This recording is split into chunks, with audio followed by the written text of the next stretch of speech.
اس پہ بہت زیادہ رقم بڑھا کے لیتا ہے.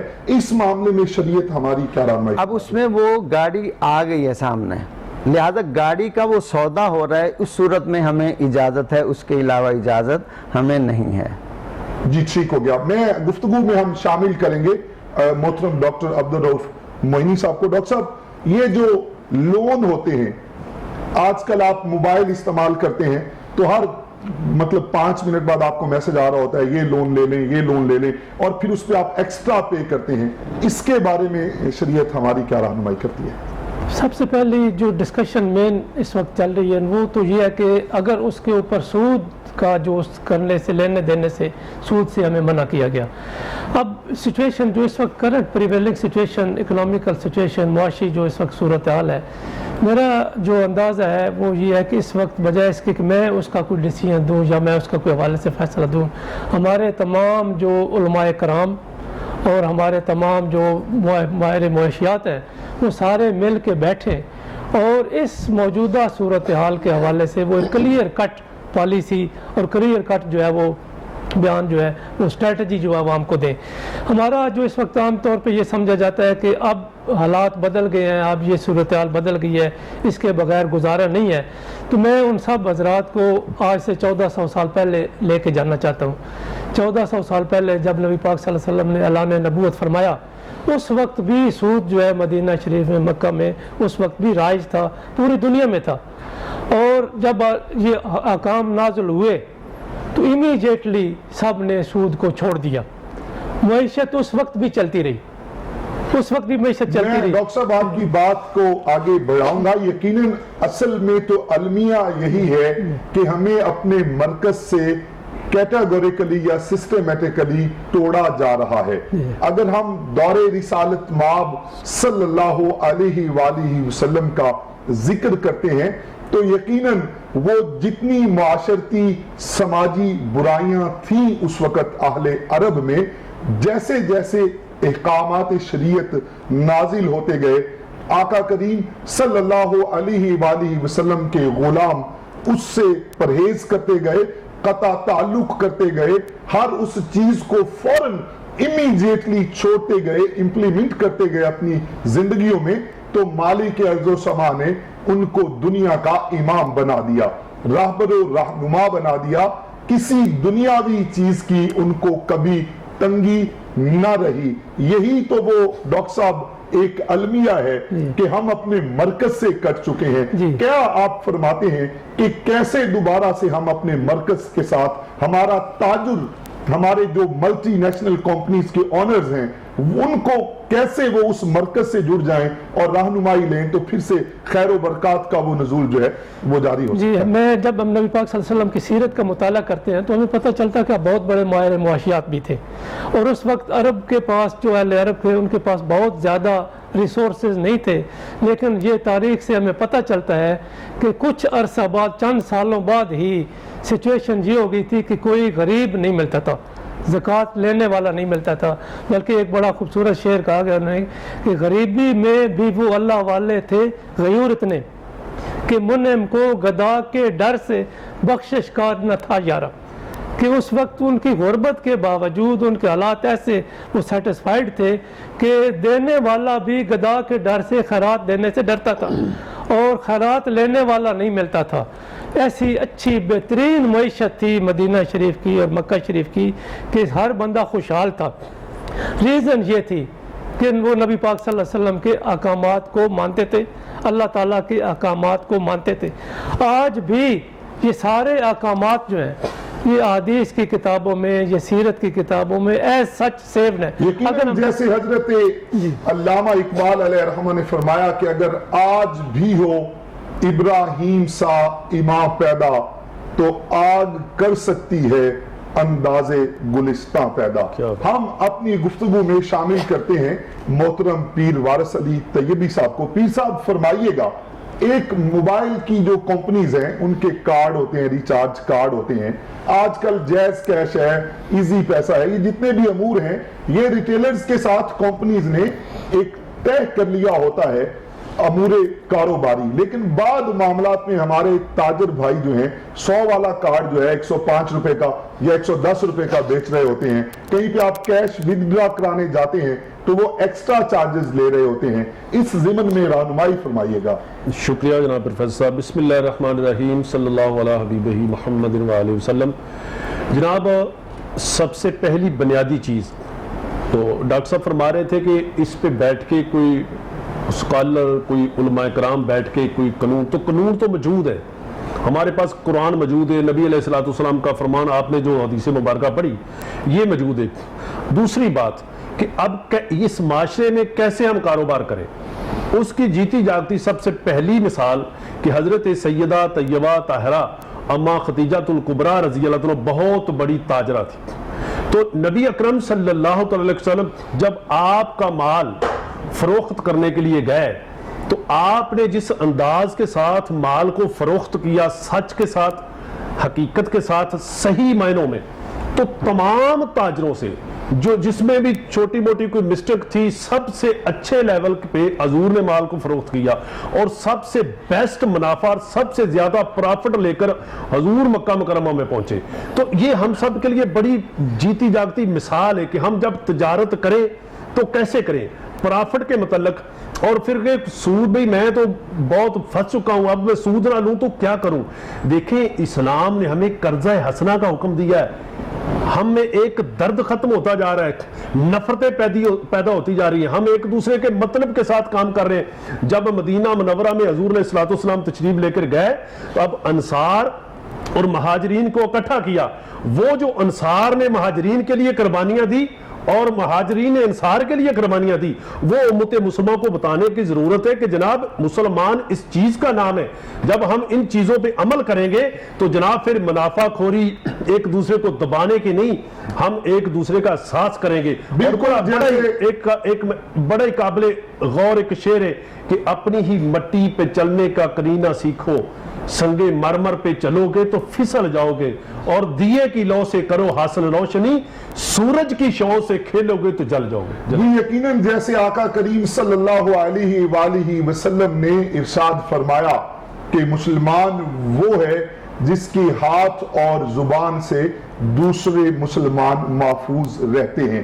پھر ایک اور موقع پہ فرمان رسالت مآب صلی اللہ علیہ وآلہ وسلم ہماری کچھ یوں رہنمائی فرماتا ہے کہ بہترین انسانوں میں سے، خیر الناس لوگوں میں سے بہترین ہے وہ جو لوگوں کا بھلا سوچتا ہے۔ محترم ناظرین، میں ذاتی طور پہ اس زمانے میں بھی، اس عصر حاضر میں ایک ایسی خوبصورت شخصیت کو جانتا ہوں قادیس نعمت کے طور پہ، جن کا ذکر میں لینا چاہوں گا، کرنا چاہوں گا۔ مالک نے بڑی خوبصورت اوصاف سے، خوبیوں سے انہیں نوازا ہے، بزنس کرتے ہیں، ایک بڑے گروپ کے وہ چیئرمین ہیں محترم چودھری مشتاق صاحب، اور ان کا بیٹا چودھری عمیر مشتاق۔ کووڈ آیا، بہت ساری کمپنیز نے اپنے ورکرز کو جاب سے جو ہے وہ چھٹی دے دی، کسی نے جبری نکال دیا، کسی نے معذرت کر لی، لیکن میں ذمہ داری سے یہ بات اپنے ناظرین تک پہنچانا چاہتا ہوں، انہوں نے کسی ایک ورکر کی بھی چھٹی نہیں کروائی، اور جتنا اعزازیہ سیلری پیکیجز ان کے ڈیسائیڈڈ تھے اس میں کوئی کمی نہیں کی۔ اور بالکل میں موجود تھا ایک میٹنگ میں، ملنے گیا تو اپنے بیٹے کو کہنے لگے، عمیر بیٹے اللہ کا کروڑ شکر ادا کرو کہ اس نے ہمیں لینے والوں سے بنایا ہے، کسی کا ہم نے دینا نہیں ہے۔ اپنے ورکرز کو انہوں نے اسی انداز کے ساتھ رمضان پیکج، عید پیکج بھی دیا، اور کسی ایک کمپنی سے بھی، نہ یونیک فرنیچر سے، نہ یونیک وائر سے، نہ یونیک ٹریول سے، نہ ٹوروین پی ایس اے سے، کسی ایک ورکر کو بھی نہیں نکالا۔ میں مثال یہ دیتا ہوتا ہوں کہ اگر اللہ کریم اپنی ہدایت کی توفیق دے دے، نبی کریم صلی اللہ علیہ وآلہ وسلم کی سنت پہ عمل پیرا ہو کر اگر چودھری مشتاق صاحب اور ان کے بیٹے خوبصورت طریقے سے بزنس کر سکتے ہیں تو حضور کی امت کے سارے تجار، سارے تاجر بھی اسی طرح خیر و برکات سمیٹ سکتے ہیں۔ پیر صاحب رہنمائی فرمائیے گا کہ ہمارے جو یوٹیلیٹی بلز ہوتے ہیں بعض اوقات لوگ وہ بر وقت نہیں پے کر پاتے، مسائل ہوتے ہیں، کبھی کوئی مسئلہ ہو گیا بینک میں رش کی وجہ سے یا کوئی اور پرابلم، اگلے ہی دن جب وہ بندہ جاتا ہے تو اس کے اوپر ایک بھاری بھرکم جرمانہ جو ہے وہ اسے دینا پڑتا ہے، اس کے بارے میں ہماری رہنمائی فرمائیے گا۔ بسم اللہ الرحمن الرحیم۔ یہ سراسر زیادتی ہے، یہ ظلم ہے، اور یہ بالکل ایسا نہیں ہونا چاہیے۔ اس کی اسلام ہمیں اجازت نہیں دیتا ہے۔ انسان ہے، اس سے کمی پیشی ہو جاتی ہے، لیکن اتنا اس کے ساتھ ظلم کرنا اسلام اس کی بالکل اجازت نہیں دیتا ہے۔ اسلام بھلا کرنے کا حکم دیتا ہے، اور آواز یہ آتی ہے پروردگار عالم کی طرف سے کہ تم بھلا کرو، تمہارے ساتھ بھلا کیا جائے گا، تم ظلم کرو گے تو تم سے ظلم کیا جائے گا، اور بھلا کرنے والوں کو اللہ پسند کرتا ہے۔ تو لہذا اس صورت میں چاہیے کہ لوگوں کے لیے آسانیاں پیدا کی جائیں۔ ملتے ہیں ایک بریک کے بعد سے۔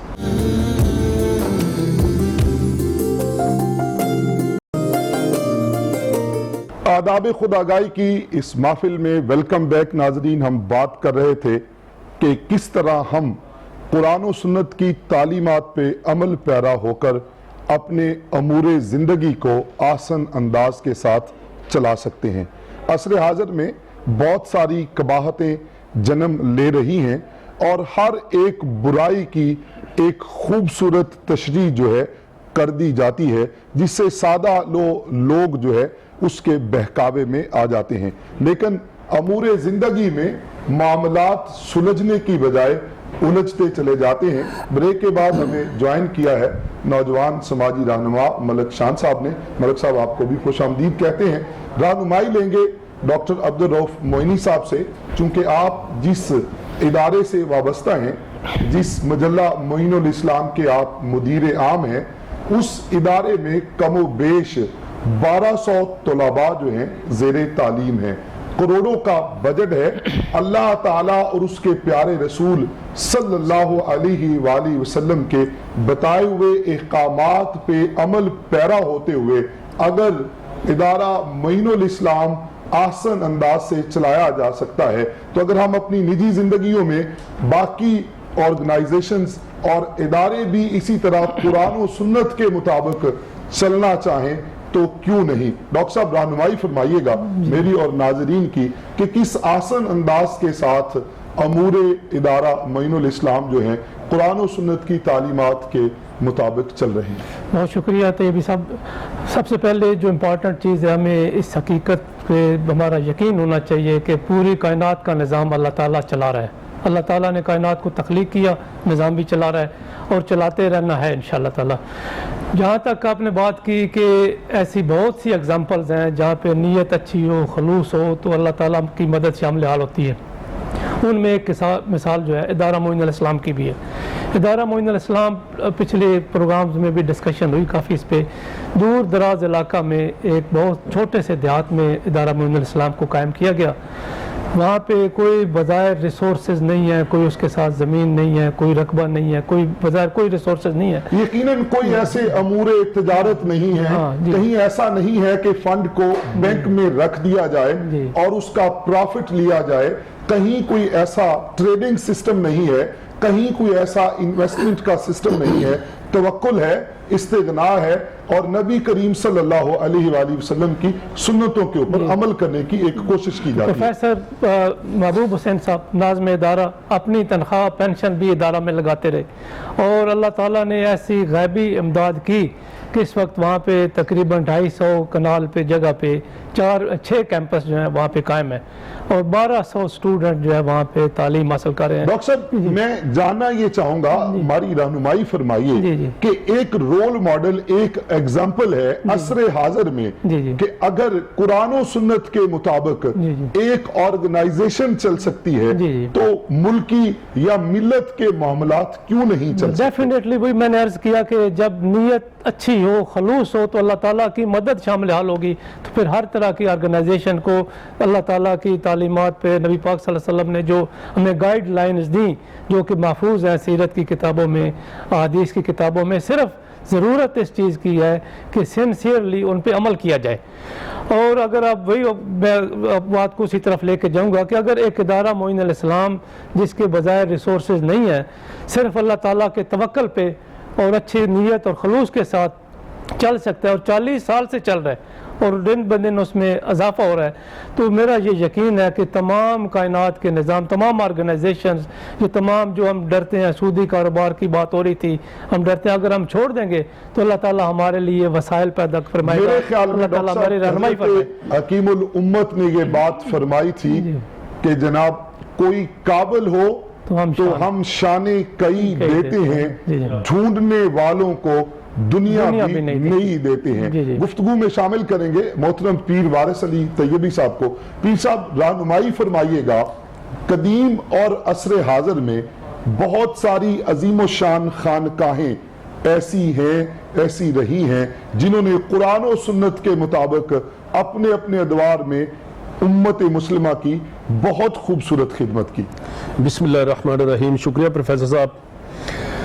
خانقاہی سسٹم کے حوالے کے ساتھ میں عرض کرتا چلوں کہ اس خطہ بر صغیر پاک و ہند میں جتنا انقلاب خانقاہوں نے برپا کیا، پیدا کیا ہے، شاید ہی کسی اور تنظیم نے یا کسی اور چیز نے پیدا کیا ہو. اور اس کی جیتی جاگتی مثال حضرت امام روانی سیدنا مجدد الفسانی شیخ احمد فروقی سرہندی رحمۃ اللہ علیہ کی ذات پاک ہے کہ جس نے ایک بہت بڑے جابر بادشاہ کی اصلاح بھی فرمائی. آج لاہور میں بادشاہی مسجد کا نام تو سب لیتے ہیں، یہ فیضان ہے حضرت امام ربانی مجدد الفسانی کا. اور ایک بگڑے ہوئے بادشاہ کو صراط مستقیم پہ گامزن بھی کر دیا اور حکمرانی کا لالچ بھی نہیں رکھا. آپ کے مرید جو ہیبت خان گورنر تھے، جب اس نے اٹیک اوور کر لیا اکبر کی سلطنت کو، تو امام ربانی اس وقت جیل میں تھے. آپ نے فرمایا کہ ہیبت خان، میرا مقصد حکمرانی کرنا نہیں، میرا مقصد ہے کہ بگڑے ہوئے بادشاہ کو صراط مستقیم پہ گامزن کرنا. تو جب وہی بادشاہ، جب جہانگیر آیا تو جناب امام ربانی کے ہاتھ پہ بیعت بھی کیا اور انقلاب ایسا آیا کہ وہی جہانگیر پھر مساجدیں، پہلے مساجدیں شہید کرتا تھا، پھر اسی جہانگیر نے مسجدیں بنانا شروع کر دی. یقیناً آپ یہ فرما رہے ہیں کہ اگر آج بھی ہم نبی کریم صلی اللہ علیہ وآلہ وسلم کی سیرت سے، آپ کے اسوہ حسنہ سے جڑ جائیں، رہنمائی لیں، اپنے مرکز سے ربط قائم کر لیں، تو حضرت حکیم الامت ہی کی زبان میں کہ فرد قائم ربط ملت سے ہے، تنہا کچھ نہیں، موج ہے دریا میں، بیرون دریا کچھ نہیں. اور ڈالی گئی جو فصل خزاں میں شجر سے ٹوٹ، ممکن نہیں ہری ہو صحاب بہار سے. ہم لوگ چونکہ اپنے مرکز سے آہستہ آہستہ جتنا دور ہوتے جا رہے ہیں، قرآن و سنت سے ہم جتنا پیچھے ہٹ رہے ہیں، ہماری نجی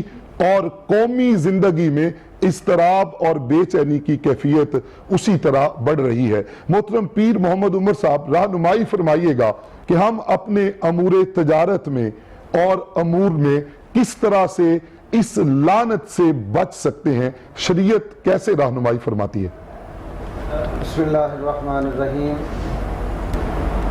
آپ کا سوال مجھے اچھی طرح سمجھ نہیں آیا کہ کون سی لعنت سے؟ سود کی لعنت سے. سود کی لعنت سے.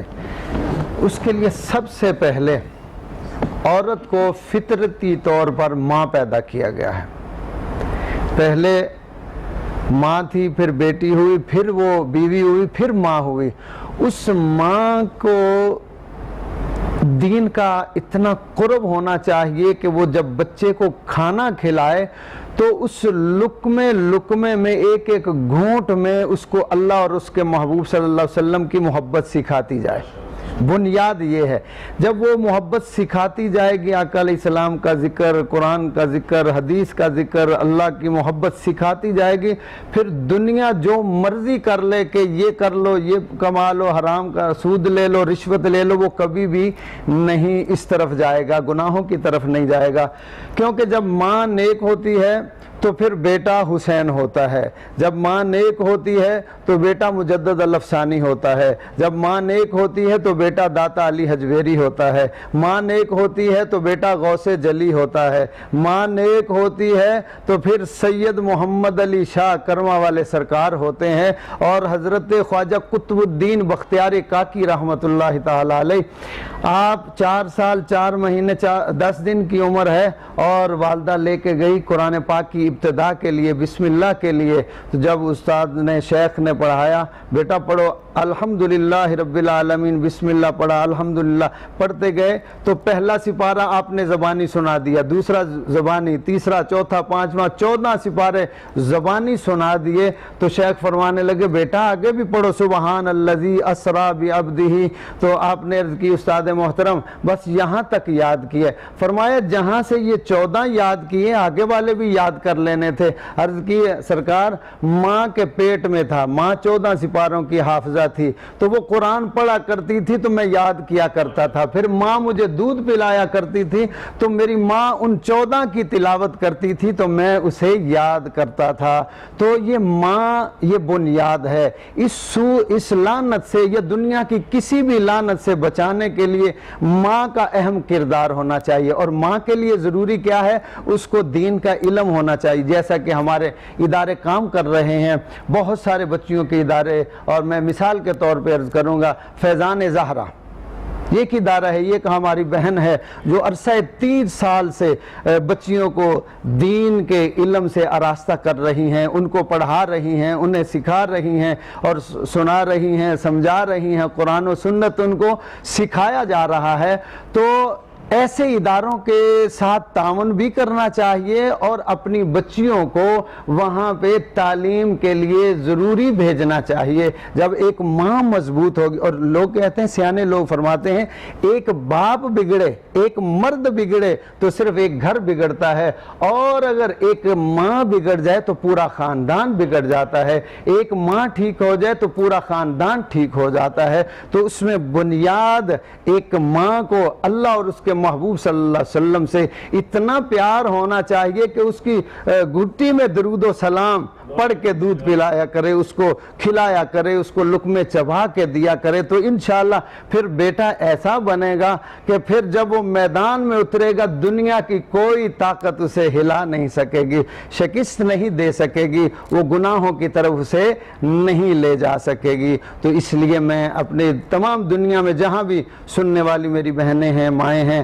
میں سب سے عرض کروں گا کہ آپ اپنا ربط دین سے مضبوط کریں، اپنا رشتہ دین سے مضبوط کریں، اور خصوصاً اپنے اداروں کے ساتھ بچیوں کو منسلک ہونا چاہیے تاکہ انہیں نماز پڑھنا اور ہر معاملہ جو زندگی گزارنے کا ہے انہیں آنا چاہیے تاکہ وہ اپنے بچوں کی اچھی طرح سے تربیت کر سکیں. امور زندگی میں ہم اگر چاہتے ہیں کہ پھر سے وہ رفعت، وہ بلندی مالک ارض و سما نبی اکرم صلی اللہ علیہ وآلہ وسلم کی امت کو عطا فرما دے، تو انتہائی سادہ نسخہ ہے کہ پھر سے ہم قرآن و سنت سے جڑ جائیں، اللہ کی رسی کو تھام لیں، نبی اکرم صلی اللہ علیہ وآلہ وسلم کی سیرت کو اپنا لیں، اور کریم آقا صلی اللہ علیہ وآلہ وسلم کی اس حدیث